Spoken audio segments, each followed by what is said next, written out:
What's up, everybody? Check this out. Back in the early 1880s, this guy, Sir Flanders Petrie, was conducting excavations atop the Giza Plateau in the shadows of the Great Pyramid when he discovered this artifact UC16036, aka CORE-7, a granite core dating back to around 2500 BC that would have been discarded by the ancient Egyptian builders after a hole was drilled, which, yeah, technically makes it trash, but don't worry about that, it's super intriguing trash. Damn it. It's a super intriguing artifact because not only is it unexplained and controversial, but it is also, possibly, smoking gun evidence that these ancient motherfuckers were working with technology way more advanced than anyone ever thought possible, and it all has to do with the groove that wraps around it, because according to Egyptologists, when CORE-7 was cored, a bow drill tipped with a copper bit was the greatest technology the Egyptians possessed. The problem is that a bow drill leaves a very distinctive pattern of breaks between the grooves as the drill goes back and forth, which, obviously, we don't see on CORE-7 because CORE-7 has no breaks, meaning a bow drill could not have made this. Now, here's where things get super intriguing, but also very fucking controversial, because when engineers examined the spacing and depth between the lines of the groove, they concluded that whatever made it had to be rotating at approximately 1600 revolutions per minute, exerting a force of nearly 2,000 pounds per square inch, tipped with a metal or stone equal to or greater than red granite, and the only technology those results match is that of a goddamn modern day power drill tipped with a diamond tubular bit, which, obviously, the ancient Egyptians didn't fucking have. So, how do we explain this? Well, actually, we don't. And it's kind of just stayed that way ever since an unresolved argument between two Egyptologists from the shit-ass 1880s that only dealt with how the stone was cut, and the only scholarly research conducted since has been an examination of their argument, and still, to this day, not a single official study into what is easily the most unexplainable part. How did the ancient Egyptians power the drill?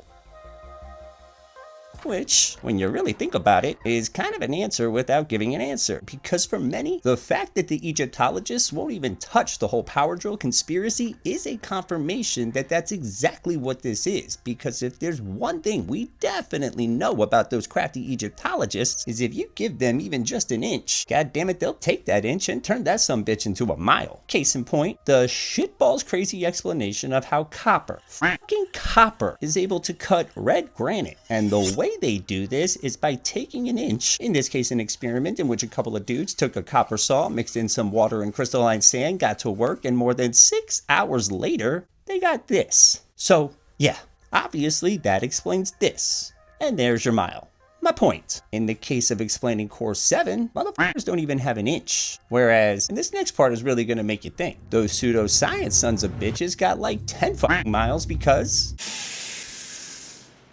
many have proposed that the ancient Egyptians harnessed power, possibly even wireless transmission of said power, with the power generator being the Great Pyramid, which Egyptologists have long held the belief that it's nothing more than a tomb, and the way they came to this conclusion was nearly 200 years ago based off of this. Literally this. Single piece of evidence right here, even though it's the only tomb that looks nothing like a tomb, nothing has ever been found inside, it's the only one that's not underground, and it's the only one that's missing the most critical part, the prayers. Despite the fact that another pyramid was built before it, and that motherfucker has prayers just like the rest. Whereas the power plant theory comes from water fracture evidence on the ceiling of the subterranean chamber, most likely caused by compression waves which vibrated the pyramid, causing a chemical reaction between the hydrated zinc, discovered in the north shaft of the queen's chamber, and dilute hydrochloric acid, discovered in the south shaft, producing hydrogen or combustion. Combine that with quartz crystal embedded within the red granite, and science, you crafty son of a bitch, that produces piezoelectricity, aka power. Now, of course I understand how shitballs crazy that may sound, but it doesn't change the fact that this is actual science that can be tested, whereas this, let's just be honest here, is purely speculation.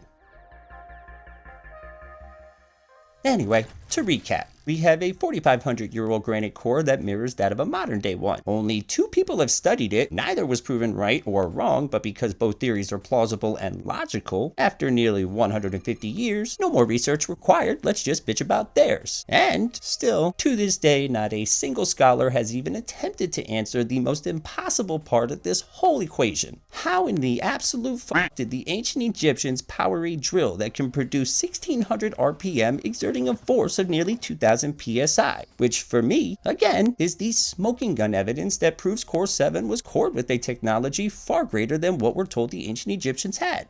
But hey, that's just my opinion. I could be wrong. I've been wrong before. What do you think?